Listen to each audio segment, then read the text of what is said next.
Okay. Uh, okay. Now we'll start.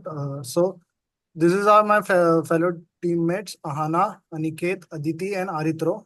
We will be having a short description about how you started this company, what was your initial struggles, and what are our future plans also. So let me Yes. first say thank you for this meeting. It's a thank you for sitting with us and talking how you develop those companies and how your product etc. This is for an Aim to Flourish. So basically, Aim to Flourish is an learning initiative to discover and celebrate untold stories about business innovations. Using this, we will judge those businesses and others by 17 UN global goals for sustainable development. After we talk, we'll write a story about your company and publish it to aim2flourish.com. The best of them will receive some global prizes from Aim to Flourish Foundation. Okay. That was all about brief Aim to Flourish and what we'll do. So Yeah. can we start the interview now? Yeah, sure. Why not? Hi, guys. Good morning. Good morning. Good morning, sir. So Good morning.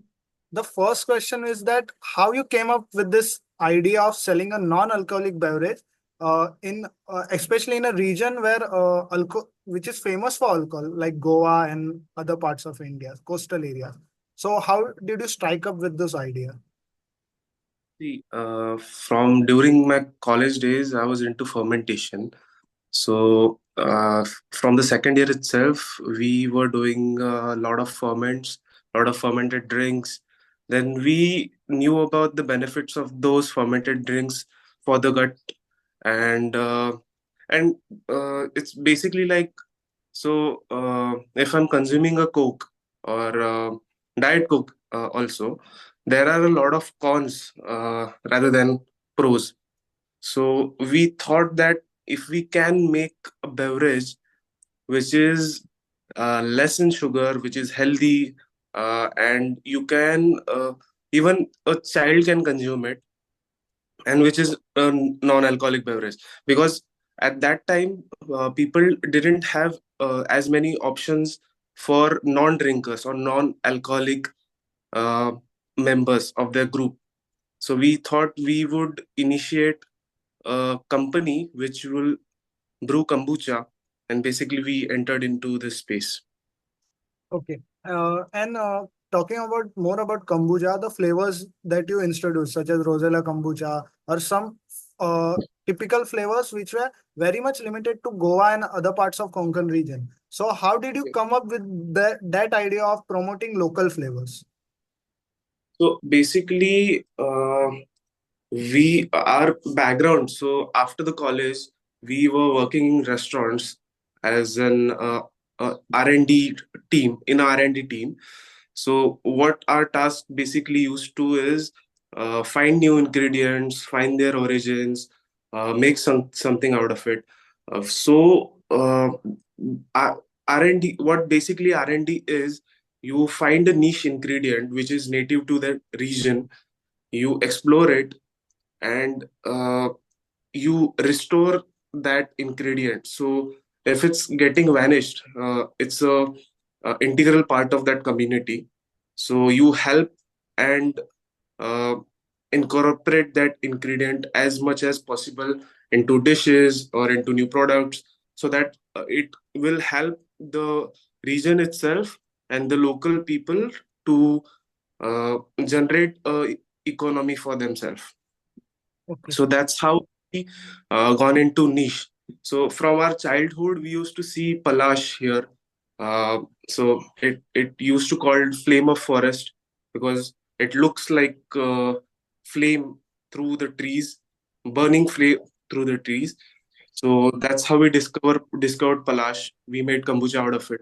Then roselle is also native to our region, and it has a lot of medicinal properties, and it is also used in a lot of cosmetics and pharmaceuticals. So we thought, why not to give our farmers a chance to earn extra income without having to go outside of their path, because the ingredient is native to the region itself. Okay. And second thing, this whole concept of kombucha or non-alcoholic beverage was very much strange to this region. Means it was the first of its kind, I guess. So what were Yeah. the struggles initially you faced while doing the setup of this whole company? Sorry.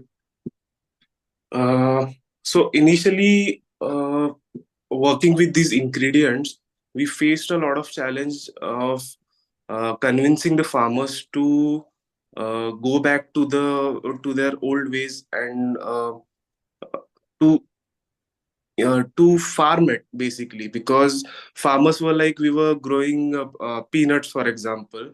So they're like, uh, this is giving me a fixed income, and like for example, peanut is a commodity, so anybody can buy it. And you are saying that grow palash or grow roselle in our region, that is a new thing to us, and who will buy this ingredient from us? So that were the challenges we were facing at that time, but we convinced them anyhow to farm these ingredients and to uh, ensure them that we will buy it from them, and it is a good sustainable practice for them as well as the ingredient. So that was the initial challenge we faced. And also, these ingredients are not common to people. So when we went outside our region, basically when we went in Bangalore, when we went in Pune, it was very hard for us to convince people and to tell people what is this ingredient, and why are we using it in the kombucha rather than the traditional uh, kombucha ingredients, or traditional flavored kombucha which has pineapple, strawberry, and all those ingredients.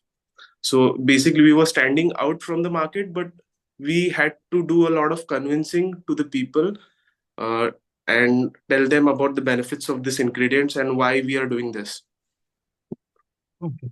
And also, I had a question that when you are selling a kombucha, because it itself a niche segment, so Yeah. what are the major consumer preferences that you see in kombucha, which are very much different from alcoholic segments?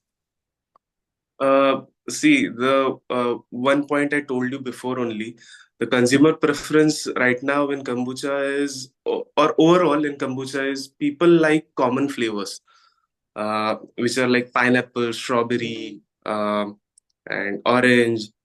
So, and also I noticed that in Indian market, so the kombucha is a billion-dollar industry in US, but it's fairly new to the India market right now. Uh, so people tend to drink a lot of sugary drinks in India. We Indians like a lot of sugary drinks. In summer, we drink shikanji, sugarcane juice. Those are our summer drinks. So there is not a lot of influence of fermented drinks rather than kanji in our Indian diet. And kanji itself, very less people consume that. No youngster will consume kanji by itself. So everybody in India has a sweet tooth, and they like their drinks to be sweet. And kombucha, in its nature, doesn't have that sweetness. It has a slight acidic uh, nature. So people are adapting to it, still adapting to it, but it's a lot better than what the market used to be 3 years back. So we had a lot of convincing people that why is it acidic, why it's not sweet, why can't we make it sweet. So that was one challenge for us as well, convincing people to stop drinking sugary drinks, and those are not good for you, and why this drink is acidic, and why is it good for you. Okay. And also about kombucha process. As I can remember that the kombucha process itself required machineries which were not available in India at that time. So Yeah. what were your initial difficulties in production also? So we heard you from about the sourcing of materials for kombucha. So what were the initial details or difficulties while producing kombucha? So in India at that time when we started our brand in 2021. So that time everybody was doing kombucha in glass bottles. and we wanted to find a sustainable option for that. So we opted for aluminum cans. So aluminum cans, if you see, they are a lot easy and less.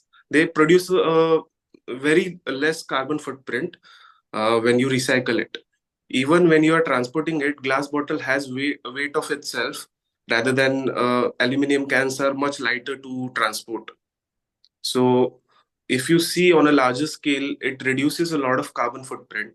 That's why we chose aluminum cans. But at that time in India, the infrastructure for that was not available. Infrastructure in the sense that you have to place a large MOQ, and for a small business, it's not possible.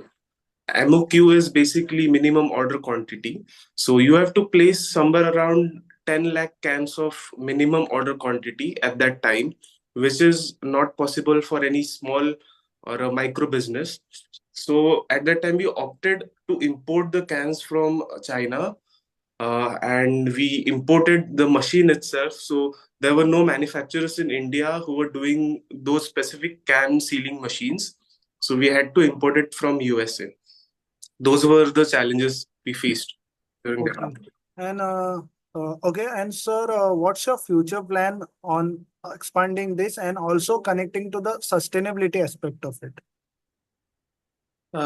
So basically, our mission and vision is to replace all carbonated drinks and the old habit of people of consuming sugary drinks, and promote a healthy product. And we are aiming to launch more fermentation based products so that people would adapt, or people rather would choose a fermented product over a traditional preservative added product. So that is basically what we want to do in future right now. So we are working towards it. Thank you. Thank you, sir, for your time. It was a great Yeah. interview. Thank you. Thank you, guys. Thank you, sir. Thank you, sir. Thank you.